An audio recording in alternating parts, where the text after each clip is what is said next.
Thiruvananthapuram മടവൂരിൽ school bus ഇടിച്ചു മരിച്ച 7 വയസ്സുകാരി കൃഷ്ണേന്ദുവിന്റെ സംസ്കാരം ഇന്ന്. കൃഷ്ണേന്ദുവിന്റെ പോസ്റ്റ്മോർട്ടം നടപടികൾ തുടങ്ങി. ശേഷം മടവൂർ സർക്കാർ LP സ്കൂളിൽ പൊതുദർശനത്തിന് വയ്ക്കും. വീട്ടുവളപ്പിലാണ് സംസ്കാരം. അപകടത്തിൽ സ്കൂൾ ബസ് ഡ്രൈവർക്കെതിരെ കേസെടുത്തു. സാന്ത്വന വിവരങ്ങളുമായി തിരുവനന്തപുരത്തും സാന്ത്വന, ഈ സംസ്കാരത്തിന്റെ വിശദാംശം എന്താണ്? ഒപ്പം പോലീസിന്റെ നടപടി എന്താണ്?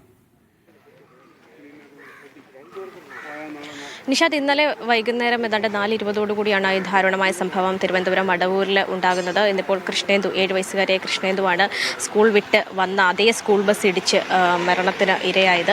ഇപ്പോൾ നമ്മൾ നിൽക്കുന്നത് കൃഷ്ണേന്ദുവിൻ്റെ വീടിൻ്റെ മുൻപിലാണ്. ഈ കാണുന്ന ഈ റോഡ്, ഈ ഭാഗത്തു നിന്നാണ് ആ സ്കൂൾ ബസ് ഇങ്ങോട്ടേക്ക് വന്നത്. സ്വാഭാവികമായും അവിടെ നിന്ന് വരുമ്പോൾ ഈ സൈഡിലാണ് കുട്ടിക്ക് ഇറങ്ങാൻ പറ്റുക. പക്ഷേ അത് ഒരു അപകടത്തിന് സാധ്യതയുണ്ടാക്കിയാലോ എന്ന് കരുതി മുകളിൽ 2 കുട്ടികൾ ഇറങ്ങാനുണ്ട്. അവിടെ പോയ ബസ് തിരിച്ചു വന്ന് ഇവിടെ എത്തിയപ്പോഴാണ് ഈ കുട്ടിയെ ഇവിടെയാണ് ഇറക്കിയത്. അപ്പോൾ നമുക്ക് ഈ ദൃശ്യങ്ങൾ കാണുന്നത് പോലെ തന്നെ ഇവിടെ ഇറങ്ങിയപ്പോൾ ഇവിടെയും വയർ കിടപ്പുണ്ട്. അത് ഈ കേബിൾ കണക്ഷൻ കൊടുക്കാൻ വേണ്ടി കൊണ്ടുവന്ന വയറായിരുന്നു. അത് ആ വയറിൽ തട്ടി ഈ കുട്ടി റോഡിലേക്ക് വീഴുകയായിരുന്നു എന്നാണ് ദൃക്സാക്ഷികൾ പറയുന്നത്. അപ്പോൾ തന്നെ ഈ ബസ്സിലുള്ള ആളുകൾ അത് ശ്രദ്ധിച്ചിരുന്നില്ല.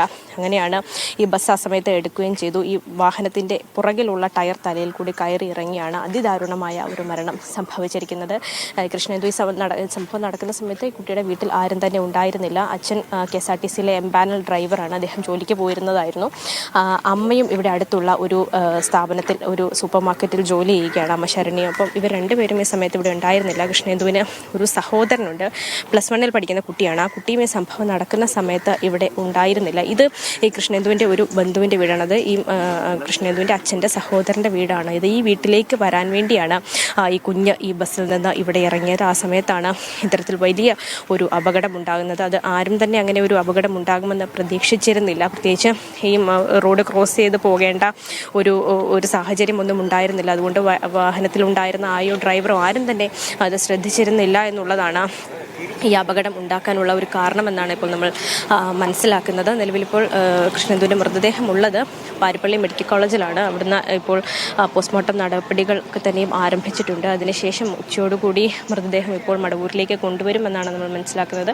ആദ്യം ഈ കൃഷ്ണേന്ദുവിൻ്റെ സ്കൂളിൽ, മടവൂർ LP സ്കൂളിൽ പൊതുദർശനം ഉണ്ടാകും. അതിനുശേഷമായിരിക്കും വീട്ടിലെത്തിയ സംസ്കാര ചടങ്ങുകളൊക്കെ തന്നെയും നടക്കുക.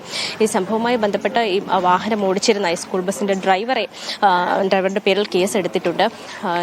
അലക്ഷ്യമായി വാഹനം ഓടിച്ചു എന്നുള്ള ഒരു കേസാണ് ഇപ്പോൾ എടുത്തിരിക്കുന്നത്. മാത്രമല്ല, നമുക്ക് ഈ ദൃശ്യങ്ങൾ കാണാം. ഇവിടെ ഇന്നലെ ഉണ്ടായിരുന്ന ദൃക്സാക്ഷികൾ പറയുന്നത് പ്രകാരമാണെങ്കിൽ ഈ കേബിളിൽ തട്ടിയാണ് ആ കുട്ടി വീണിരിക്കുന്നത്. അപ്പോൾ ഈ കേബിൾ ഇങ്ങനെ അലക്ഷ്യമായി ഇട്ടത് ആരാണ്, അല്ലെങ്കിൽ അതിന് ഒരു അന്വേഷണം ഉണ്ടാകുമെന്ന് നേരത്തെ ഇവിടെ വീട് സന്ദർശിക്കാനെത്തിയ MLA ആയ V. ജോയി പറഞ്ഞിരുന്നു. അപ്പോൾ അതിലൊരു അന്വേഷണം തീർച്ചയായിട്ടും ഉണ്ടാകും. നമ്മൾ ഈ ദൃശ്യങ്ങൾ കാണുകയാണെങ്കിൽ അറിയാം, ഇവിടെ ഇന്നലെയൊക്കെ നമ്മൾ വരുന്ന സമയത്തൊക്കെയും ഈ കേബിൾ ഇങ്ങനെ ഇവിടെയൊക്കെ കിടക്കുകയായിരുന്നു. ഇവിടെ ഉണ്ടായിരുന്ന പ്രദേശവാസികളൊക്കെ ചേർന്നിട്ടാണ് ഈ കേബിൾ ഉള്ളിലേക്ക് ഇട്ടത്. അപ്പോൾ അത് തന്നെയാണ്, ആ കേബിൾ തട്ടി വീണത് തന്നെ ആകാം എന്നുള്ള ഒരു പ്രാഥമിക നിഗമനത്തിലാണ്. മറ്റൊരാൾ ഇന്നലെ ഇവിടെ ഉണ്ടായിരുന്ന ദൃക്സാക്ഷി പറഞ്ഞത് ഈ കുട്ടി വണ്ടി ഇടിച്ചാണ് അപകടത്തിൽ പെട്ടത് എന്നാണ്. പക്ഷേ എന്താണ് ശരിക്കും ആ അപകടത്തിലേക്ക് നയിച്ചത് എന്താണ് എന്നുള്ള കാര്യത്തിൽ, ഈ കേബിൾ തട്ടി തന്നെയാണോ വീണത് എന്നുള്ള കാര്യത്തിലൊരു കൃത്യമായൊരു അന്വേഷണം നടത്തി അതിലൊരു തീരുമാനമുണ്ടാക്കുമെന്ന് V. ജോയി MLA വ്യക്തമാക്കിയിട്ടുണ്ട്. അത് മാത്രമല്ല, ഈ തിരുവനന്തപുരത്തെ മടവൂരിൽ 7 വയസ്സുകാരിയായ വിദ്യാർത്ഥിനി സ്കൂൾ ബസ് പിറകിലേക്ക് എടുക്കവേ തലയിലൂടെ കയറി ദാരുണമാംവിധം മരിച്ചു.